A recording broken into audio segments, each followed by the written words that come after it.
Olá, bom dia para você que acompanha o SBT Notícias nessa madrugada. Agora são 2 horas e 42 minutos desta segunda-feira, 1º de abril. Para você que está acordando agora e quer ficar bem informado antes de sair de casa, fique atento que temos muita informação pela frente. E olha só, foi decretada a prisão temporária do motorista de transporte escolar, principal suspeito de assassinar uma adolescente de 15 anos. A menina foi morta por asfixia. O acusado foi internado com cortes na garganta e no peito. Testemunhas do caso começam a ser ouvidas nesta segunda-feira. Maria Eduarda Zambon, de 15 anos, foi velada em Catuípe, no interior gaúcho. Ela desapareceu na sexta-feira. O corpo foi encontrado no sábado em um matagal na localidade de Santa Terezinha, a poucos quilômetros da cidade. Eu machucado no pescoço, nos dedos. Não tem muito o que falar. Eu pedi para Deus e justiça de Deus. Segundo a polícia, o corpo da menina tinha sinais de asfixia. Uma perícia vai apontar se ela também foi vítima de violência sexual. O principal suspeito é um homem de 52 anos. Ele é motorista de transporte escolar terceirizado do município e levava Maria Eduarda para a escola todos os dias. Foi localizado o veículo no interior do município, a cerca de 25 quilômetros do centro, e perto dele uma mochila. O principal suspeito foi visto pedindo ajuda numa residência e conduzido até o hospital de Ijuí. Para o delegado que investiga o caso, o crime foi premeditado. A gente sabe que porque ele não foi transportar os alunos aquele dia no município do interior, ficaram sem transporte. Foi com o carro particular dele às 6 da manhã buscar adolescente, que na inocência entrou, né? Já tinha confiança há anos, já prestava esse serviço para o município. Aí ela não voltou de tarde para o colégio, a família começou a procurar, cidade pequena, entrou em Polvorosa, foram na delegacia, fizeram o registro. Segundo a Polícia Civil, o principal suspeito vai ser investigado por feminicídio, crime sexual e ocultação de cadáver. Testemunhas começam a ser ouvidas nesta segunda-feira. O inquérito tem 30 dias para ser concluído. Se não tiver justiça, não adianta nada, né? Um pescador e um adolescente foram mortos em 2 tiroteios no Rio de Janeiro. Os casos aconteceram ontem em 2 comunidades da Ilha do Governador. Lucas Braz, de 18 anos, foi baleado e não resistiu. Este homem disse que o jovem foi atingido nas costas. Quando o policial mandou ele parar, ele não percebeu que era com ele.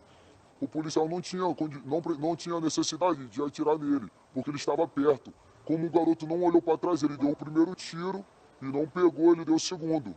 Eu estou falando uma coisa que realmente eu vi, o garoto morrendo a troco de nada. Segundo o pai do adolescente, Lucas voltava de um curso de informática. Estava vindo do curso, com os documentos dele, da escola, e a mochila dele não compareceu. Moradores atearam fogo em objetos e interditaram a principal rua de acesso à comunidade. A PM chegou a atirar bombas de gás lacrimogênio para conter os manifestantes. A cerca de 5 quilômetros dali, o pescador Marcos Elídio Silva Souza, de 49 anos, também foi baleado quando voltava para casa. Ele deixa 6 filhos. Meu primo ainda estava vivo ainda. Aí quando o filho dele estava na porta do hospital, que ele viu o filho dele, ele acenou com a mão pedindo para socorrer ele, o policial não deixou, dizendo que meu primo era indigente, que ele estava sem documento. A versão da PM é semelhante para os 2 casos. Em nota, a corporação disse que Marcos e Lucas eram criminosos, atiraram contra os policiais e acabaram baleados. A polícia militar também informou que foram encontradas com cada uma das vítimas uma pistola e drogas. A Polícia Civil informou que vai investigar as mortes. Nesse momento está todo mundo chocado, triste. E olha só, a polícia está à procura de um 4º suspeito de furtar eletrodomésticos e eletrônicos de uma loja na zona leste da capital paulista. O repórter Marcelo Bittencourt, com quem eu falo agora, tem os detalhes desse caso. Bom dia, Marcelo. Bom início aí, né, de semana. Como é que a polícia chegou até eles, hein? Excelente dia e uma excelente semana a você e a todos que nos acompanham ao vivo no SBT Notícia. Através de uma denúncia anônima, policiais militares fazendo patrulhamento receberam essa informação, foram até essa loja de departamento que fica em Guaianazes, zona leste da capital. Lá um veículo estacionado na porta, dentro do carro, 4 pessoas estavam colocando objetos roubados eletrônicos dentro deste carro. Quando a polícia aproximou, eles correram. 3 acabaram sendo presos. O eletricista Wellington Rocha Bittencourt, de 32 anos, e os estudantes, o Rafael e a Aline. O 4º elemento conseguiu escapar. Eles foram levados para a delegacia, onde foram autuados em flagrante. O gerente da loja compareceu até o distrito policial ali da região, fez todo o levantamento e o material roubado foi avaliado em cerca de R$20 mil. Portanto, um belíssimo trabalho da Polícia Militar e ainda mais a colaboração da sociedade que, ao perceber essa ação criminosa, acionou os policiais militares que rapidamente foram até o local e conseguiram prender esse trio. Um 4º elemento segue foragido. Voltamos com você, Ana. Obrigada, Marcelo. E o Marcelo Bittencourt continua aí com a gente, trazendo mais informações a qualquer momento nesse início de semana. E olha só, um delegado afastado foi preso após furar uma blitz do Detran no Distrito Federal. O agente da Polícia Federal bateu em motos e carros e fugiu. Horas depois, o delegado disse que não parou porque precisava dar um remédio ao pai que está doente. Ele foi autuado por dano ao patrimônio público e desobediência. Pagou fiança de R$2 mil e foi liberado. Esse caso aconteceu na cidade de Vicente Pires. E prestou depoimento nesse fim de semana o casal flagrado agredindo uma agente de fiscalização de trânsito em São Bernardo do Campo, na ABC Paulista. O marido e a esposa, grávida de 8 meses, bateram na vítima por causa de uma multa. A agente de trânsito nervosa demais. Um homem de 33 anos morreu ao ser prensado entre 2 carretas enquanto estava parado em um semáforo. O acidente aconteceu na Avenida Salim Farah Maluf, na zona leste de São Paulo. Segundo o Corpo de Bombeiros, uma carreta parou no semáforo. Em seguida, o carro que a vítima dirigia parou atrás. Segundos depois, o veículo foi atingido por outra carreta que vinha em alta velocidade. O homem morreu na hora. Para a polícia, o motorista alegou que a carreta estava sem freios. Ele foi autuado por homicídio culposo na direção de veículo automotor e liberado. Os remédios ficaram 4% mais caros nas farmácias de todo o país. O reajuste anual acima da inflação dos últimos 12 meses vai ter um peso maior no bolso de quem depende de medicamentos de uso contínuo. Pressão alta, insuficiência cardíaca e uma dezena de comprimidos. E pelo menos uma vez por ano, o risco de um mal súbito aumenta. É quando vem a notícia do reajuste nos preços dos medicamentos. Já tem um problema de coração, aí você toma uma notícia dessa, vai aumentar o tamanho da pancada. E para quem é aposentado, né? Tudo gasto em remédio, eu brinco. Tudo, eles falam, não é barato, mas eu falo, barato é meu salário, porque o restante não. Os 4,33% podem não parecer muito, mas para quem precisa de uma grande quantidade, o aumento faz diferença no orçamento. Juntos, os dois gastam um salário mínimo por mês em remédios. Devem se preparar para desembolsar cerca de R$100 a mais. O reajuste ficou acima da inflação dos últimos 12 meses, que foi de 3,89%. E isso porque, além do índice, outros fatores são considerados pela Câmara, que regula o setor ao determinar o teto para o aumento, como a variação do dólar, a produtividade da indústria e o preço dos insumos, que são a matéria-prima para a fabricação dos remédios. Quem precisa, fica refém. Há décadas, o Brasil é o campeão mundial de tributos sobre produtos farmacêuticos. 1/3 de cada caixinha de remédio que o consumidor compra é imposto, média 5 vezes maior que a de outros países. O consolo é que o repasse desse aumento deve ser feito aos poucos, principalmente nas farmácias menores, de bairro. São as que demoram mais para renovar os estoques, ao contrário das grandes redes, que vendem muito e já compram com valor novo mais rápido. Nesta aqui, o reajuste ainda não vai ser feito a partir de segunda-feira, mas os descontos não serão mais os mesmos. É inevitável, a gente vai baixando o desconto, o mais devagar que a gente puder, mas vai ter que abaixar. Tem que bater perna, tá? Ok? E tem que pedir ao governo que pelo menos pense um pouquinho mais nos idosos e diminua os remédios, porque se a gente depender de remédio, como a gente depende, o nosso dinheiro não vai dar para comprar. De jeito nenhum.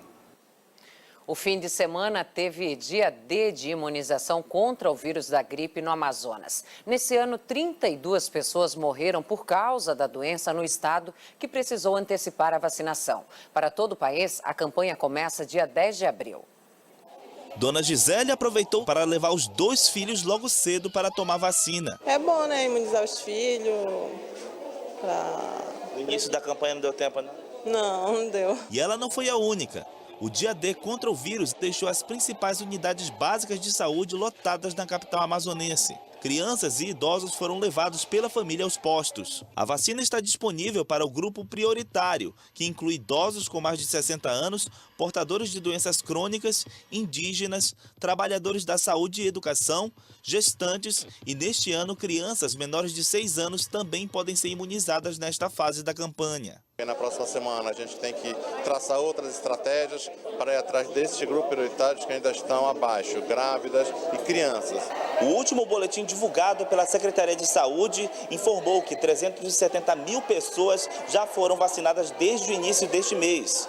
O número equivale a apenas 39,5% da meta estabelecida pelo Ministério da Saúde. O objetivo é imunizar quase 1 milhão de pessoas, 90% do público-alvo da campanha.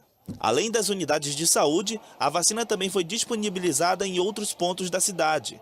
Nesta igreja evangélica, pelo menos 2.000 doses foram distribuídas. A igreja deve servir a comunidade.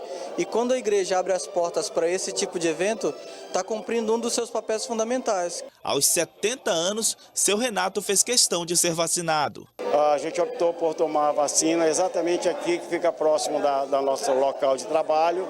E aqui a igreja são os nossos parceiros, nossos amigos. O Ministério da Saúde confirmou que o Brasil perdeu o certificado de país livre do sarampo. Isso por causa do aparecimento de casos da doença, principalmente no Pará. Em São Paulo, 17 cidades das regiões Oeste e Noroeste não atingiram a meta de vacinação contra a doença no ano passado. Lorena tem só 2 meses de vida e, apesar de ainda não saber da importância que tem uma vacina na vida dela, a carteirinha está em dia. É que a Angélica, mãe da menina, é cuidadosa e quer o bem-estar da filha. Assim que ela nasceu, eu já levei para tomar BCG todas as vacinas, inclusive a do sarampo, né? Porque a gente não pode arriscar, né? Em poucos meses, a bebê vai ser vacinada também contra o sarampo. A doença é altamente contagiosa e tem afetado muita gente. Em 2018, o Brasil viveu um surto da doença com mais de 10.000 casos. Os locais com maior incidência foram no Amazonas e em Roraima. No dia 26 de fevereiro, um caso endêmico foi registrado no Pará. Além disso, no ano passado, 17 cidades do Oeste e do Noroeste paulista não cumpriram a meta de vacinação contra a doença. Entre elas estão Birigui, Presidente Prudente e São José do Rio Preto. E isso representa objetivamente aí um risco maior da população adoecer e até de morrer em decorrência de doenças que são completamente preveníveis. Com 28 casos de sarampo confirmados em 2 estados do Brasil, de janeiro a março deste ano, fica mais evidente a importância da prevenção. A gente tem sim que se esforçar na prevenção, porque depois que adquire, a ideia é dar o suporte clínico, a hidratação, eventualmente internar.